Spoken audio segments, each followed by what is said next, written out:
To create this textured lash set, I used Lost Artistry Lash 0.12 diameter classic lashes in a stacking pattern, where I applied 2 classic lashes to 1 natural lash.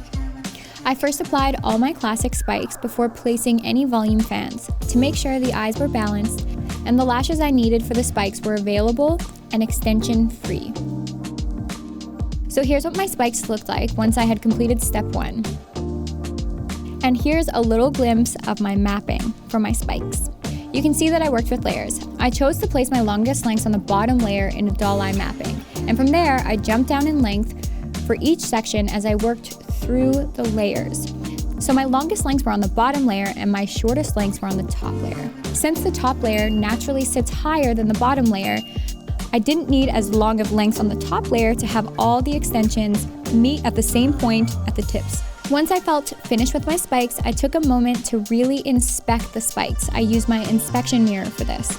It's super important that my direction is perfect and that the spikes weren't too heavy or wonky before moving on to the base shape of the set, which were my pre-fans. Because once the base is applied, it's really hard to tweak the spikes.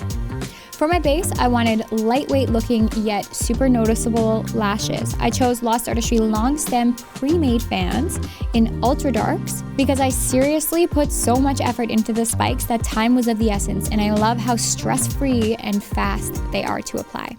Because I wanted my spikes to stand out, I layered my lengths again to ensure that there were at least 2 millimeters difference between the length of my base shape and my spike shaping. So just to recap, my spikes are 2 millimeters at least longer than my base shape. As you can see in my map, I use my shortest lengths on the top layer and the same lengths on my 2 bottom layers. This helped keep my spikes softly visible. I didn't want them to stand out so crazy that all you could see was spikes, but enough that you could really see that texture.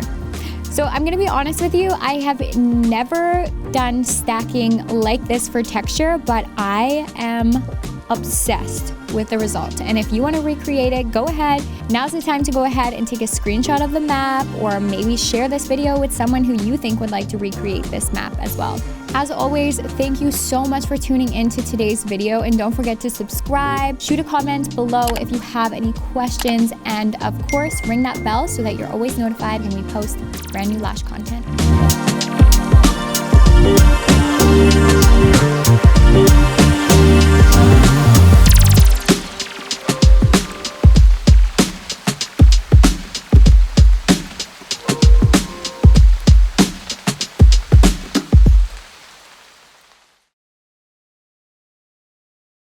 Can you do that spider one more time? No. Whoa. I'll do